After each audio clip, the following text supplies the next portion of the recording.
Emmerdale's Lisa Riley has spoken about losing her fiancé's mum earlier this year, saying she feels like she went back to work too soon afterwards.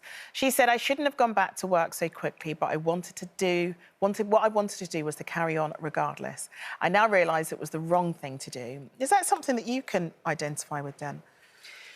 Well, yeah, I can, but also Lisa is a television actress, which is my other job, and so very often you don't have the choice. I mean, if you think about it, or even in theatre, my mum died in 2012, and I was on a tour of a show called Steel Magnolias, and I went back to work a week after my mum died, because I was in a play that couldn't continue without me for more than a week. It was at Newcastle Theatre Royal, and I remember coming on, and because it was my hometown, the audience gave me a standing ovation because they knew, and I actually found that incredibly therapeutic. When my dad died in September,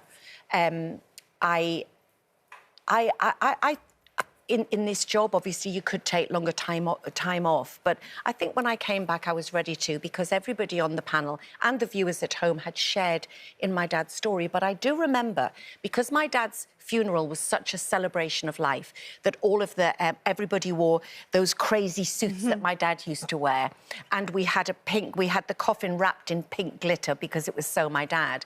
And now, and everybody celebrated, and people still say, is it wrong to say that was such a fantastic party? Say, no, that's what my dad absolutely wanted. But I remember thinking, I'm frightened to show these photos of us all celebrating his life in crazy suits and glitter, and everything was camp, in case of a backlash of people saying that I shouldn't have, that I should have been the wrong way to grieve. It's no one else's business. It isn't. But you do worry. I don't worry about judgment in many things, but I did worry about judgment in that. But you say you don't have a choice if you're an actress, but I mean, a lot of people don't have a choice. What Lisa Riley was talking about was the fact that she chose to go back to work soon, and most she people realised don't have a choice, of course. Well, exactly, and it was the wrong thing to do. And I understand that completely. Like when my mum died in 2003, I'd just been given time off a show involuntarily, and so I had time off, and I took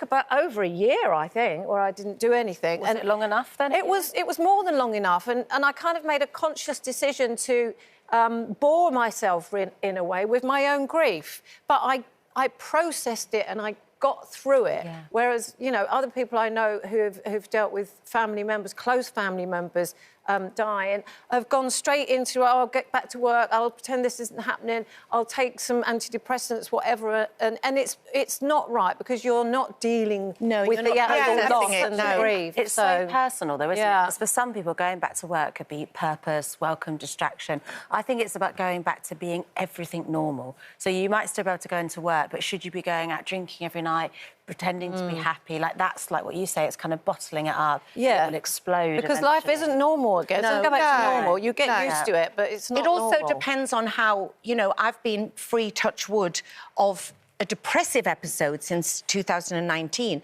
But, of course, in many people, something like the death of a loved one can evoke a depressive episode. Yeah. So I wouldn't have been in a position to come back to work had that happened. Yeah. I was, luckily, that didn't happen. But the finances make a huge difference to most people's lives. Not people don't necessarily have the ability to take the time they need to be able to grieve. And I remember when my mum passed, I had the time off from the point at which she passed until just after the funeral. I think I went back to work about 3 days after the funeral. A lot of that was financial. And my dad had to return to work because it was financial as well. He was, the sole earner in our household, and I contributed towards bills, and bills don't stop being paid just because somebody has passed away. How did you feel going back then? I think it probably, for me, was probably too soon. Yeah. And I think, what would have been quite nice is to have a little bit of time as a family, because our house was packed full of people for weeks, because she didn't go into a hospice, she stayed at home. Not dissimilar to lots of people when it comes to hospice care. People choose, especially when they have young families, to stay at home when they when they know that they're dying. So we had a house full of people, honestly, for weeks, which was amazing, and it was actually quite beautiful. But then afterwards, when everything goes quiet, you sort of need to spend that time together as a family, and that's a huge part of the grieving process that people probably don't realise how important that is. When you go down from 2 parents to 1, there's a huge adjustment that needs to happen as a result. I think for the But like Katie was saying, like, there can be a conscious denial of what's happened. Like, you know, drown the sorrow, start drinking, start... you know, taking antidepressants or whatever, and not actually processing it. So it is possible, I think, to go back to work if you have to go back to work, but, you know, don't do all the other things that make you not think about what's for the partner as well, I wonder if Lisa feels the same as Link, because she said it was her fiancé's mother. Lincoln loved and adored my father and lost his own dad when he was only 13 years old.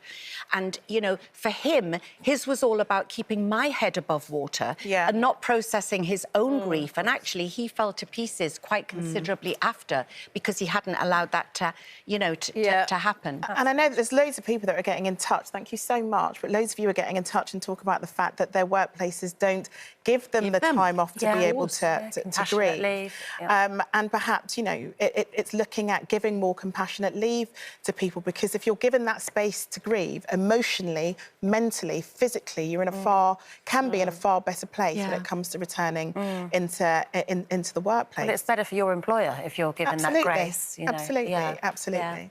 Well, thanks, guys, for getting in touch. I know it can be a difficult subject to talk about, grief, and I hope you've taken something from everything that we've said today.